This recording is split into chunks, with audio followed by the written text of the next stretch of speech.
You've got the police naming you by name as someone who has a harmful influence on children and on women in the UK and elsewhere because of the things you say, because of the way you present gender relations, the way you say men should treat women.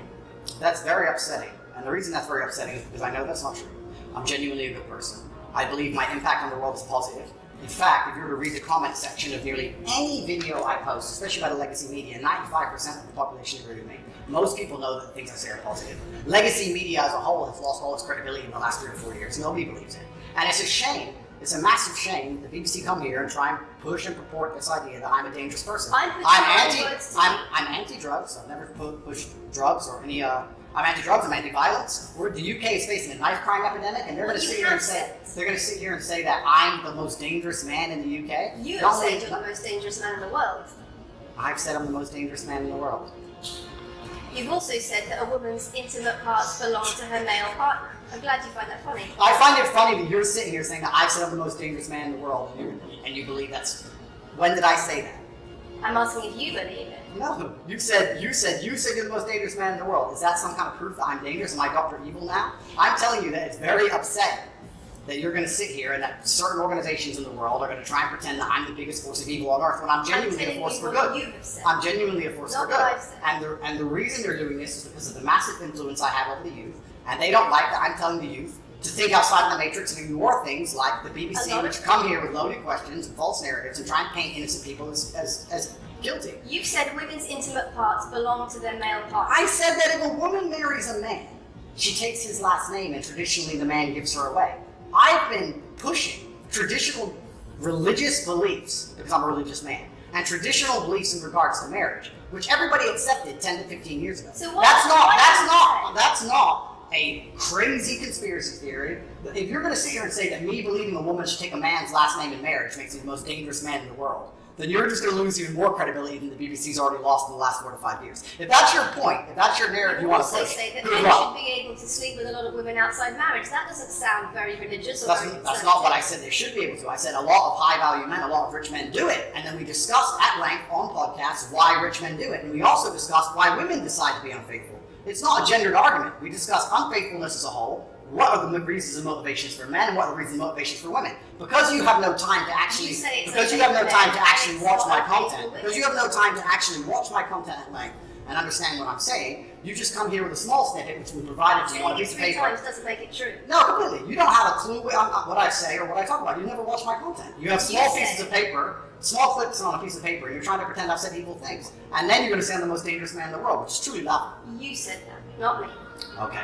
Do you believe I'm the most dangerous man in the world, Lucy? I'm not answering your questions. Well then we need to change the dynamic of this interview because, and I'll make this clear, I allowed you into my home. I'm doing you a favor, giving you the first interview I'm giving to the public. You don't come here with a position of authority. You're not the police. I don't respect the BBC. I don't know you. You do not come here with a position of authority over me. We are equals. We are people. We're citizens of the world, and we sit here as equals. And I see you as my equal, and if you ask me questions, I can ask you questions back. For you to come here and sit down and pretend you're the Gestapo, and that you don't have to answer my questions, is disingenuous because I don't owe you anything. Asking questions, and you answer. But I don't owe, no. However you want. This is a conversation, and I don't owe you any degree of authority over me. So let's make that clear. And that doesn't matter if you're a man or a woman or from the BBC or the CNN. I'm here to answer your questions and be honest with you and do you a favor. Right.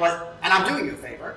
But you come here with loaded questions, you're trying to paint a narrative of me which is negative. I'm asking you about things you've said that people are concerned about. And that's fine. But you're not going to sit here and say you don't answer my questions because you're not above me. This is also not supposed to be a degree conversation. Absolutely. Well, it would help if you answered the question. I've answered every question so far. Let me ask another question. Sure. You have said that a woman's intimate parts belong to her male partner, and if she goes on OnlyFans, he is entitled to a cut of her income.